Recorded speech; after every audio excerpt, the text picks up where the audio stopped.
Hello everyone, my name is Manan Agarwal. I am from Lucknow, Uttar Pradesh. I have secured All India rank 46 in the UPSC Civil Services Examination 2022. This was my third attempt and my optional subject was mathematics. Through this video, I would like to give you an insight into my preparation journey for this exam and also help you understand how I strategized my approach towards the exam so that you can avoid making those mistakes which I had made in my earlier two attempts and also my learnings from the third attempt as well. So I started my preparation, I remember the date, on 11th June 2019 when I was in the fourth year of college. I graduated in 2020 and immediately thereafter I gave the first attempt. In that attempt, I could fortunately clear prelims and mains both and appeared in my first interview. However, after that, I did not find my name in the final list. Subsequently, in the second attempt, I could not even clear prelims. So this was undoubtedly a huge setback for me. And I decided to take this as an opportunity to bounce back from my failure in second attempt and bounce back even stronger in the third attempt. I had almost 7 months of time at hand after not qualifying prelims before the next prelims in June 2022. And I made sure that the mistakes that I had made in my first two attempts, I would analyze them and also improve my own understanding of the subject as well as approach towards the exam so that I can improve in the third attempt. Now coming to the strategy and what learnings I learned. First of all, so I would divide it into prelims and mains and first focus on the prelims. And because I failed in the second attempt, prelims, and in the third prelims, I could score more than 30 marks above the cutoff. So I believe the improvements in prelims were multifold. First of all, the improvement was in my attitude towards the questions. We generally have an attitude that whenever we see a difficult question or a question we have not heard about before, we tend to leave it. That since we have not read it, let's skip to the next. At least I had this attitude. And this led to me attempting very less number of questions, only around 81 in the second attempt. Now, I improved my approach towards the question. Even if I did not know the question, I used to brainstorm over it. I used to think of any logic that I can think of to solve this question and forget about the negative marking. This helped me in two ways. First, I got to know that in general, my accuracy over this random guess is more than 25%.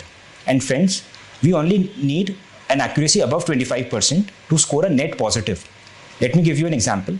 If you make a guess over 10 questions, a totally random guess, and let's say you get 3 correct and 7 wrong, still you will get a plus of, I think, 1.3 marks, and that's not a bad for anyone who is appearing in prelims. So this is one thing. And second, it also improved my ability to guess a question, and overall my accuracy towards all the questions improved. Second improvement that I made in the preparation for prelims was increase the number of revisions that I did before the exam. So in the second attempt, I only revised the entire syllabus 2 times, while in the first attempt, when I cleared the prelims, it was around 4 or 5 times. Now, since I had substantial time at hand, so I made sure that I revised the entire syllabus 6 times before the prelims exam. This improved my accuracy a lot, and in the exam, I clearly knew the questions which I knew and which I did not know. Therefore, minimizing the chances of negative marking as well as improving my own confidence in the questions that I am attempting. I think this was broadly with respect to the prelims exam. Now coming to the mains exam, in the first attempt, my overall GS aggregate score was 333. And this is, friends, as you would know, this is not at all sufficient for anyone to get their name in the final list. And I felt that I was underperforming by at least 70 marks in the GS papers.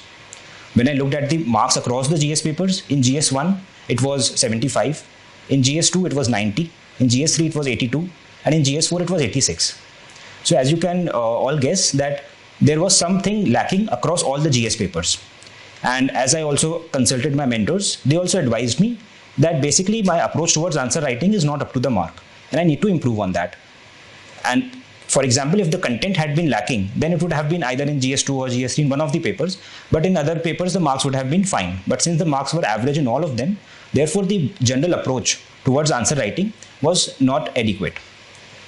Therefore, after consulting with mentors, I received the advice that I need to write more number of points in my answers. I also need to acquire the habit of term dropping. Now this is when we drop government schemes or any sustainable development goals or some terms that appear that you have read some official reports, so that you can convey to the examiner that you are not just a general aspirant, but you have some specialized knowledge towards the subject as well. So I also tried to do that.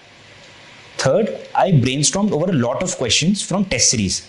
Even though I did not have the time to solve the questions entirely by writing them the answers for 7 or 11 minutes, yet I tried to glance at the question and try to brainstorm or scribble over the sheet of paper for 30 seconds that what kind of structure I would give to my answer.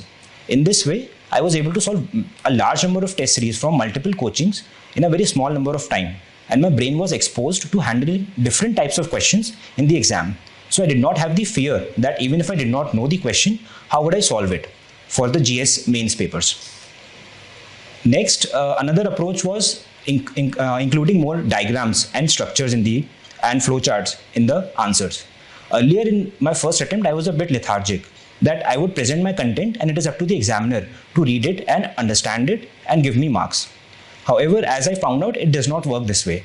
We have to present the content on a platter to the examiner, so that the examiner has to apply less effort to understand it, and the lesser the effort on the part of the examiner, the more the number of marks we get.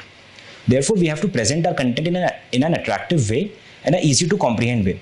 And the flowcharts and different types of Venn diagrams or other structures are very beneficial in this aspect.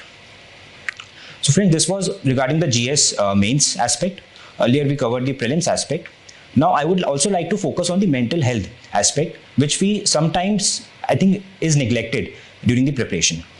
For example, as you would recall from my own journey, I did not clear the prelims in my second attempt, and subsequently it was not just an academic setback but also a mental setback, because I had been a good student in class 10th and 12th, and also coming from an IIT background, we also often hear people around us saying that since you are from an IIT, you will also clear it in a decent amount of effort in a reasonable amount of time. So I somehow accepted those advice, and I got the reality check after my second attempt that no matter how good your background is, you have to do the grueling hard work of this exam for this exam itself. So the mental health is very important. We need a social support system. In my case, it was my family, my parents, my brother and sister, and also a small group of friends. Especially, I would like to name some of them who are not preparing for the UPSC exam, especially Arjav, Arnav, Yash, and many more, who were always there to support me, always there to talk to me, and did not make me feel lonely when I was preparing for this exam.